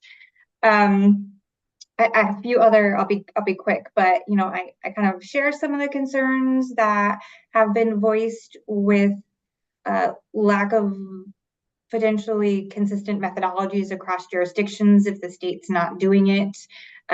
Certainly our displacement risk analysis is a good example there, where we had to hire a contractor using our own funds to pilot a methodology, and who knows how that's going to be done next time. It was just a pilot. Maybe it would be different, maybe it'd be the same, and we certainly couldn't do it in-house. So if the state can take some of those things, it would be a lift off of us, and it would make sure it's more consistent across jurisdictions. The challenge, though, being that is sometimes when the state gives us data, in some cases, we have better local data. So in some cases, we look at it and we're like, oh, wait a minute, they got our jurisdictional boundaries wrong. And we have to go back and try and get you to correct something because you miscounted certain types of housing units or what have you. So there is also challenges with the state giving us the data, because in some cases you will find you have better local data. So if maybe there's a way where the state does give the data, but there's sort of like an out for better local data. So if we're showing that we have basis for something that is more refined, we're able to use that. I'm all for making it easy for cities, but I don't want to use anything that's incorrect. And I'll leave it there for now. Yeah, good point. And even if it's not incorrect, I mean, sort of obviously what, you know, setting a standard statewide, you sort of lose some of that detail that some locals may have access to. And it would be good to think about how that can get incorporated. And thank you for posing questions about sort of the expectations on how the contextualized housing need sort of works with relationship to timing of HCA, HPS, engagement. So I want to kind of open it up to that now. Let's go to 1142 to just talk about contextualized housing need. And this one might be a good place to raise any questions like you have, like what's, you know, is this a report? Is this something that gets adopted? What does that look like? How does it get documented? To the questions that Tara's presented about sort of expectations on timing going forward. So maybe surface questions. I'm especially, again, I'll invite the cities and county. I think we have at least one county. Maybe we don't have any county. We do, don't we? Folks in the room to sort of weigh in on any concerns you have about this, or just questions or how this would work. Because we're trying to sort of get those on the table. We've heard some from the RAC meeting the Rulemaking Advisory Committee meeting last week, but we want to make sure we understand the full breadth of questions about this combined CHN for short, contextualized housing need idea, and see how and if it's possible and if this will play out practically. So with that, Brock, please go ahead. Yeah, and I brought this up at the RAC meeting as well, so I just wanted to circle back and see if any attention had been put towards it yet. But in, I guess it's just 3, it's not 3A. Just in 3, it's talking about the community engagement piece, right, and using other engagements that you've already gone through. And then it's talking about climate-friendly area plans, and it cites Rule Division 12-120. I think that should be 315-4C. 120 is the transportation plan more broadly, but 315-4C is about the climate-friendly area plan specifically. So I just wanted to follow up with that and see if the department had taken a look at that yet. Great. Maybe Celestina, you can touch on that and anything else from prior conversations about or just the earlier discussion. Thanks. Yeah, absolutely. Certainly, Brock, that you're correct about those citations. I think the only question would be whether or not to also include reference to the other engagement that's also available, and part of the transportation system plan to be comprehensive in that list about, the list is not entirely comprehensive. You can use engagement anywhere, but the only consideration is whether to just keep both as notes that you can keep both. But certainly, yes, we followed up on that citation, and we would not want to get to the finish line with anything like that not resolved. So thank you for bringing it up. Yeah, and just because it's specifically that portion is talking about housing planning efforts, and so that seemed like a little bit of a disconnect to me. So if we could switch it, that would be great in my opinion. Yeah, absolutely. And then the only other thing I just wanted to add, nuance here, but Brianne, with your comment on this particular topic, if you all have thoughts on whether the contextualized housing need should be adopted separately or as a part of the HCA or not whether it's a separate report based on your processes and the way that you might want to bring that to your jurisdiction. Not only did Deb mention that we are having those conversations and trying to assess those trade-offs, but we also want to hear y'all's opinion on that. Yeah, and I think looking for efficiencies and maybe avoiding sort of adding a whole bunch of new steps that aren't intended. So if you have thoughts on how to get there, let's hear it. Yeah, go ahead, Brianne. I guess just off the cuff, I'd have to think about it more, but off the cuff, anything that's going to be adopted is going to be potentially appealable and could become more problematic. So I guess from that perspective, it's like that much more potential liability, I guess, for us.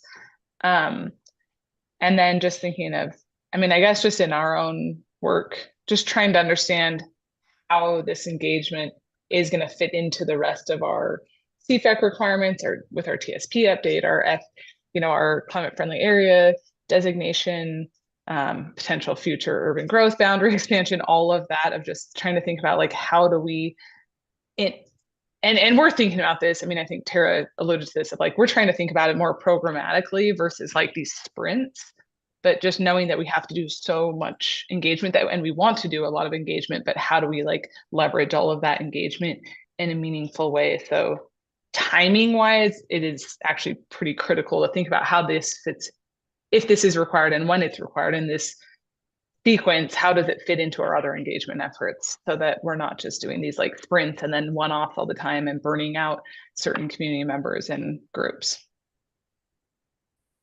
Thank you. Appreciate that, and some insights to how you're thinking, and look forward to continue as you start thinking through how this might work, hearing from you.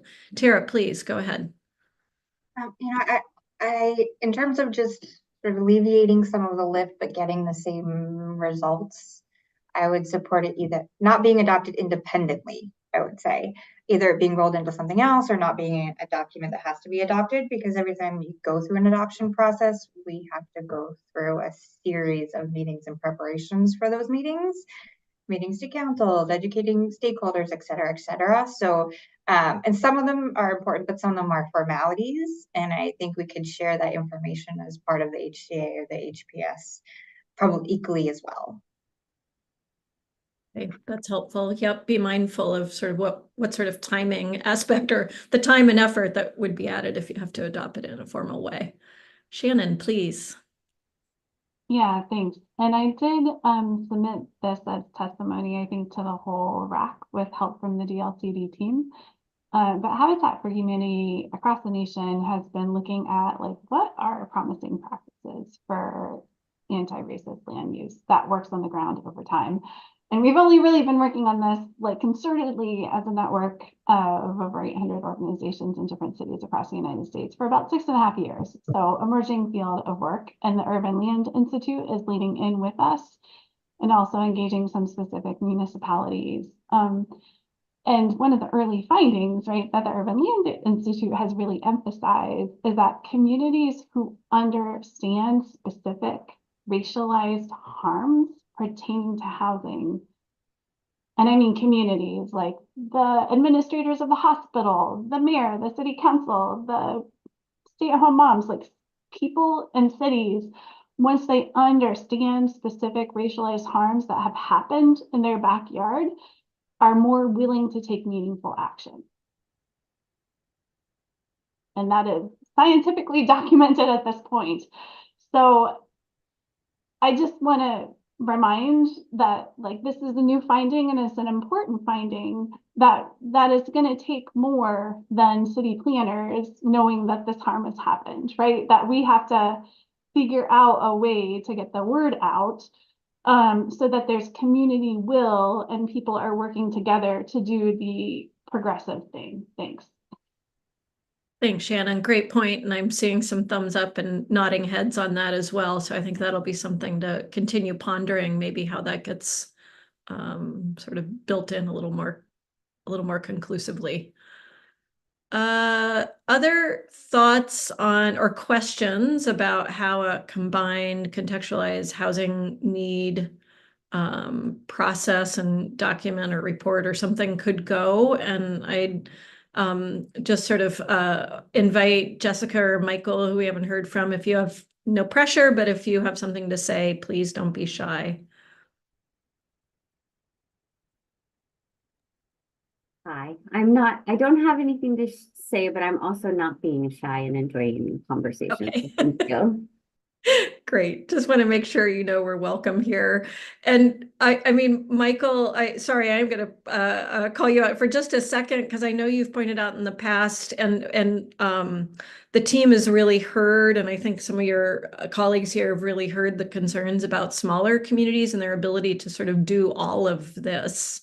And sort of curious, is a contextualized housing need maybe potentially a streamlined option that might reduce some of your effort or even the rules as a whole? Well, honestly, I'm not terribly concerned about the contextual needs analysis.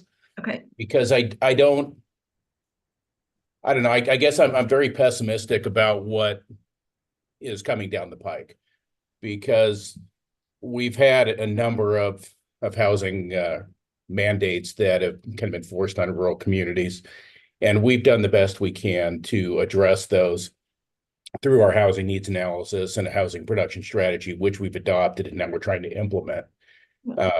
But I think the reality is all of our rural communities, we rely almost 100% on grant funding to do these projects. And so regardless, I guess, of what the mandate is, we're going to be relying on DLCD to do this for us.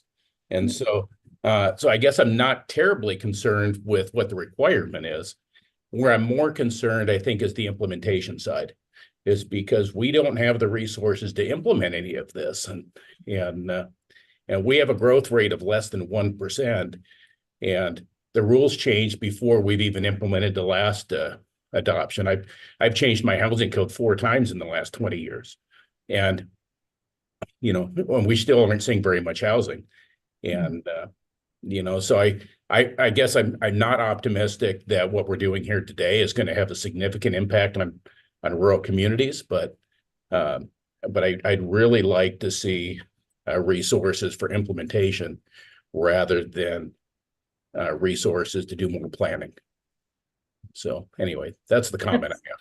I really appreciate that. It's very helpful to hear that. And I'm seeing some love for that as well. So recognition that you are in a different context.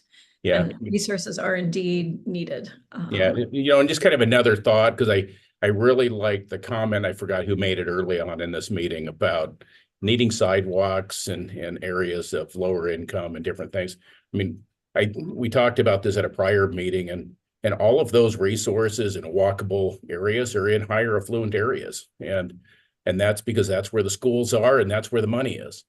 And I don't, unless we create a program more on the ODOT side or the TGM side that provides funding to put that infrastructure in lower income areas, I don't think any of our rural communities are going to see that. And even though we talk about it and want that, and we really want that, we're just not going to see it because there's just no resources to pay for that. And so anyway, just something for a future conversation. It may be unrelated to this, but it's kind of connected. It is it's quite connected indeed. Yeah. Thank you. So thanks. Julia, last comment before we do a little brainstorming about future conversations. So real quick, unrelated to what I was raising my hand for, but I do just want to give Michael a little bit of credit because I feel like he's not going to pat himself on the back. I literally was just out in that area about a month ago, and Michael was very gracious and toured me around to see some of the housing production that they have done and out in that area. I just want to give him some credit for all the hard work that he has been doing out there in terms of coordinating with private developers, doing a lot of connections with like nonprofits, private, everything kind of across the board to really kind of work within the framework that is happening. I don't want that to diminish the struggles that he is noting, but I just kind of want to give him credit and like really encourage the state to kind of continue to look at folks like Michael, other, smaller jurisdictions out in the rural areas that are really coming up with these kind of incredibly creative solutions that frankly, I think everyone could learn from, including Portland, let alone just the ability for their peers to kind of be inspired by that kind of innovative solutions, and recognizing that some of those aren't necessarily going to be directly replicable because they are solving very unique challenges and leveraging unique opportunities in the area. But I kind of want to give a little praise to Michael because I was just super impressed with a lot of the stuff that I was seeing when I was out there. So I just want to say that before I jumped into my other comment. Thank you for acknowledging his hard work, for sure. Yeah. Please carry on. Yep. And I've documented some of those. I'm planning on sharing them with the state as well, just so folks know that, because I don't think that should be a burden that the cities are having to do, but I just wanted to note that. So, but otherwise, maybe we don't have time for the way I was going to frame this, but I did just want to kind of flag, I was thinking through some of the comments I think Brian specifically was making, and well, all the cities around kind of where the contextualized analysis lands and efficiencies on that, not necessarily having to go through its own singular process, which I totally get and appreciate capacity. I'm also kind of trying to think from the outside for kind of just the other devil's advocate side of things. If there's a city who's not doing a good job on that process and maybe not getting the data that's in there, I know Alan Lazo had raised this previously, just kind of thinking through then where the public or, you know, advocates or whatever can kind of tap in to make sure that before the HPS is baked, there's a course correct to ensure that the actions that are coming out of the HPS are actually responsive to what like folks in the community are seeing as issues. So just kind of want to pose that as a thought piece to that as well, while also really wanting to make sure cities are not being overburdened with like a bunch of different processes, because that's going to make this process ineffective as well. Great, thank you. I think you're voicing that sort of balance that we're trying to find here in the process, and I think there's a little bit of work. Brianne, go ahead. One last comment. No, just really quick. I just want to make sure it was understood too. Like, yes, overburden per staff is a concern for us, but a huge concern for us is actually overburden on the stakeholders and the community members of just overtaxing them. I mean, we're hitting them with our AI that we just did. We're hitting them with so many things that I think when I say overburden, like, yes, of course, staff resources is in our mind, but really, I think our primary focus is we don't want to burn out the community. Yep. Yeah, fair enough. And especially those who need housing are often folks that we're continually going to looking for insights and assistance. And I know I just want to lift up to that DLCD and LCDC are working on an equitable engagement toolkit that I'm sure will have some of these principles and thoughts embedded in there, trying to provide some direction. So I want to take, let's see, about 10-ish minutes, maybe a little bit less, to talk about what we should talk about in our future meetings. As I mentioned, next week, we're definitely picking up safe harbors. We heard at the RAC a few things which you all brought up today, but one I'll just sort of point out. We heard from the RAC a desire. It could happen at the RAC, it could happen with you all and our friends in the Housing Acceleration TAC, or probably both, about making sure that this work around contextualized housing need is fully integrated and consistent with the work around the Housing Acceleration Program, and just sort of checking in with you all about that. And I think there are probably others I'd like to hear from you about what we talked about today you'd like us to come back with maybe, but let's talk about some other things from the rules that you'd like us to put on agendas. I think we have another 3 or 4 meetings before the sort of next version of rules comes out. We have more meetings beyond that, but sort of before early September. We have another 3 or 4 meetings. So what else should we chat about? Please, Alan.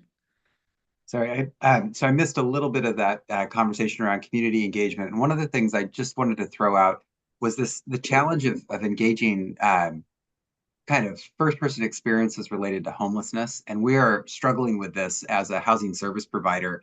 And one of the biggest disconnects we have related to homelessness is that our county partners are not directly engaging housing service providers who are really frontline communities.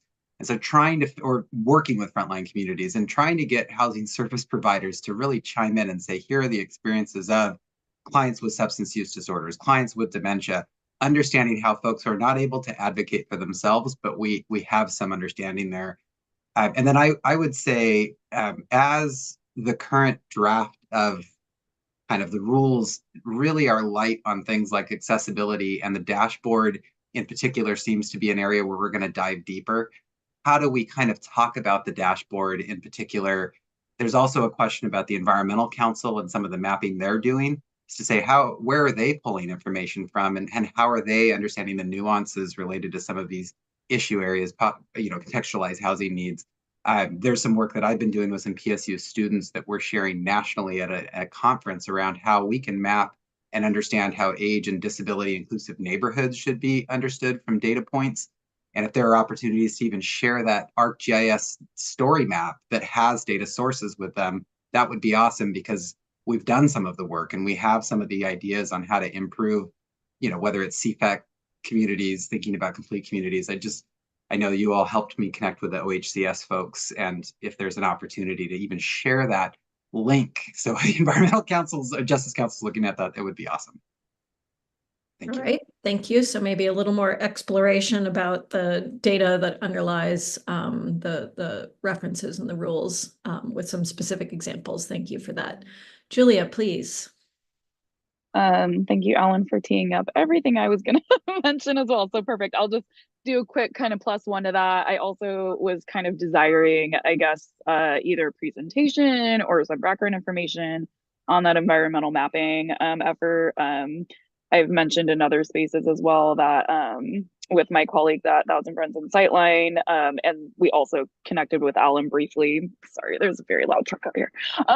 We also connected briefly with Alan on this as well, on his mapping, but we've been doing a little bit of a mapping exercise as well that I would love to be able to kind of connect with staff on to just kind of chat about. And then also just was hoping, I don't know if it's a focus group or if it's this group, but I really I'm hoping for some opportunity to engage on the engagement toolkit piece, specifically related to what Alan was saying. From my time as an affordable housing developer, spent years working on figuring out how to do trauma-informed engagement with folks experiencing homelessness, as well as just other groups who have housing need, and just let's not recreate the wheel and maybe learn from folks who have already been kind of trying to work on that. So those would be my topics to throw out there. Okay, thank you very much. How about you, Garland? First, I wanted to just highlight that for equitable engagement, this often means providing a stipend for participation for lower income households, so that engagement isn't just something that happens for those with the privilege to volunteer their time. And that may have implications for state rules regarding grant funding, to make sure that those state rules don't prevent those sorts of stipends from being used. And there probably needs to be a positive decision that specifically states positively that state funds can be used for that type of engagement stipending. In the past, for instance, in the state of California, I've run against those rules are not clear, and so local jurisdictions will err on the side of not allowing the funds to be used for stipends, with in the lack of a positive direction that they can be used for that. In terms of future topics, I'd love to talk a little bit more about the housing production strategy, the draft rule matrix, the safe harbor, and how we make sure that capacity is multiple times estimated demand to allow the market room to grow. Okay, thank you. Michael, other thoughts on what we should discuss in future meetings? Yeah, so I'm in agreement. I think we should talk about the safe harbor piece. I just noticed in that safe harbor, there's the list of the different populations of cities, and I was surprised to see a safe harbor listed for cities with a population less than 10,000, but yet they're not subject to any rules other than they get a safe harbor in our list. But one of the concerns that I have and kind of experience in my community is, as we go through these housing production strategies and the needs analysis, and we identify what our needs are, what at least I found in one of our recent projects, it's an 80-some unit subsidized multifamily apartment, is that a lot of those tenants aren't from our community. And so as the tenants come from elsewhere, they come from either a bordering county, they come from another state, they come from even somewhere else in our county, and it's our need. I mean, I'm selfish. It's our need for our community. And we have this great project that came in, but they're really not helping our need much. And so while we try to create incentives and we try to partner and do great things to satisfy our housing need, we're actually solving a problem for another community. And so I don't know if there's an answer, because I really don't want to penalize other people. But I just don't think that communities less than 10,000 should be getting off the hook. I think they should have a responsibility, and even if they're not held at the same accountability level, I think they should have a requirement, and they should be held accountable at some level and be required to do some of these same things. So anyway, I'd like to talk about that if that's even worth talking about, because I don't know if we'll get any mileage in that, but thank you. All right, we'll look into that and try to figure that out. Thank you for that. Appreciate the sentiment. Tara, please go ahead. Oh, you're muted, Tara. I just saw Mari's comments in the chat, so thank you, Mari. I appreciate that. So it looks like we'll be diving into safe harbors next week. I just wanted to make sure that we had time to chat about location type and characteristics to offer safe harbor. Safe harbor specifically or generally? Safe harbor. Okay. Yep, that'll be part of it for sure. Thank you. Any other, this is not your last chance to send a note or call one of us and say, hey, I read through these rules again, and boy, it would really be nice to dig into this. But with that qualification, any other topics for consideration? And we'll get back to you. I know some of the ideas that you just surfaced, I don't know if we're going to be able to take up in rules, but give us a second to kind of sift through your feedback and then think about how to structure discussions for the next few meetings. But safe harbors will definitely, type characteristic location will be taken up at the next meeting, and staff will be sending you sort of a framing memo on that this week. So keep an eye out for that in the follow-up materials.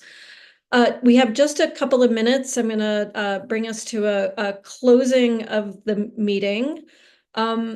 There is, before I'm going to stall for just a second, because I would like us to think about our assessment of our racial equity framing today. Celestina really challenged us to think about the restorative justice piece. I'm going to sort of ask you all how you think we did, and if we need to come back and maybe think about that some more. Before we get there, though, we are in the process of pondering when and how there might be a joint meeting between this TAC and the Housing Acceleration TAC. We are thinking that's probably going to be sometime in August, likely August 14th, but don't solidify that yet because there's some coordination with the other group to do. That's a meeting date on your calendar already, August 14th. So just keep holding the NAPTAC meetings and know that we are sort of sorting through that. And, you know, as I mentioned a minute ago, the primary purpose of that, we think, at least to begin with, is really looking at that integration and making sure what's being set up in the contextualized housing need and fair housing analysis is sort of fully reflected in the housing acceleration program and vice versa. So keep an eye out for additional thoughts and details on how we might do a joint meeting. We're still figuring out how to operationalize that.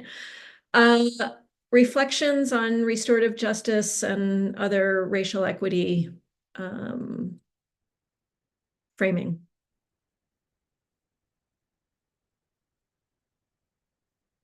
Anyone?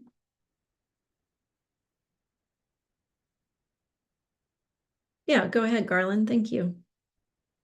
I appreciate staff elevating this discussion in today's meeting. I think we've had our most substantive conversation to date on restorative justice and racial equity. And so I would like for us to continue this conversation, because I don't feel like we really got to consensus on proposed solutions, although I think we were sort of in agreement on some ideas. I think we need some more time to continue the discussion. And in particular, I'll just raise the concern that this space looks awfully white. And the first rule of equity is nothing about us without us. And so I'm still a little bit just concerned that here we are, largely white people. I recognize that there is some diversity in this space, but I'm just a little bit concerned that here we are, white people, talking about solutions for people who aren't white without inviting enough people who aren't white into the room. And I just, that's my primary concern coming out of today's discussion and with this process, is that this group, it doesn't necessarily specifically reflect the full diversity of the state. And we, as far as I know, don't have Native or Blackfoot voices in this room.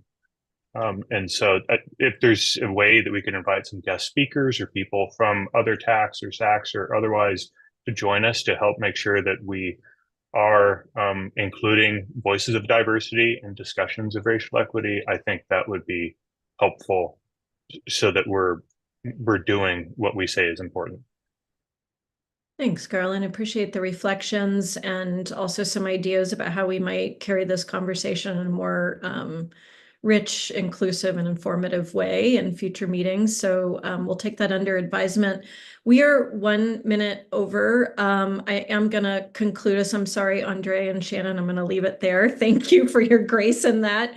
I really appreciate y'all's open conversation today and critique and hope that the thoughts and ideas keep coming, and we'll be shaping future agendas to meet some of the needs you've surfaced, starting with safe harbors next Wednesday. Thank you all. So nice to see you again. Thanks, everyone. Good to see you as well. See you next week. Thank you. Bye for now.